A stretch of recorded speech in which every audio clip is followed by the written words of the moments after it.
ఇలా హుజురాబాద్లో పట్టణంలో dumping yard పెడతా ఉన్నారు. ఎట్టు పరిస్థితిలో ఆ డంపింగ్ యార్డు హుజురాబాద్లో పెట్టడానికి వీల్లేదు అని నేను డిమాండ్ చేస్తున్నా కదా. అసెంబ్లీ సాక్షిగా నేను డిమాండ్ చేసిన. ఏప్రిల్ 4th నాడు నేను ఈ డంపింగ్ యార్డ్ మీద హుజురాబాద్లో పెద్ద ఎత్తున ప్రోగ్రాం పెట్టుకుందామని నేను ప్లాన్ చేసుకుంటే నాకు సిఐడి నోటీసులు పంపిస్తారు. 4th రోజు నువ్వు ఖచ్చితంగా ఈ సిఐడి ఆఫీస్కి నువ్వు వచ్చి అటెండ్ కావాలి ఎంక్వైరీ. ఎందుకు హుజురాబాద్లో మా డంపింగ్ యార్డ్ వద్దు అని నేను పోరాటం చేయొద్దా? నేను ఆడ పోరాటం చేస్తా అని అనుకోగానే నాకు సిఐడి నోటీసులు ఇస్తారా?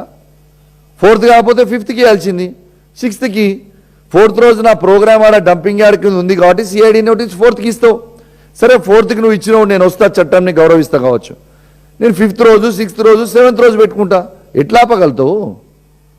దీనికోసం నువ్వు ఆపుతావా? అసలు డంపింగ్ యార్డ్ అనేది మా హుజురాబాద్లో ఎందుకు పెట్టాలి అంటే కరీంనగర్లో ఉన్న చెత్త అంతా, హనంకొండ, వరంగల్లో ఉన్న చెత్త అంతా అది తీసుకొచ్చి హుజురాబాద్లో పెడతారా? మడికొండలో ఉన్న ప్లాంట్ని తీసుకొచ్చి హుజురాబాద్లో ఎందుకు పెడుతున్నారు మీరు? ఎవరు చేయమన్నారు హుజురాబాద్లో?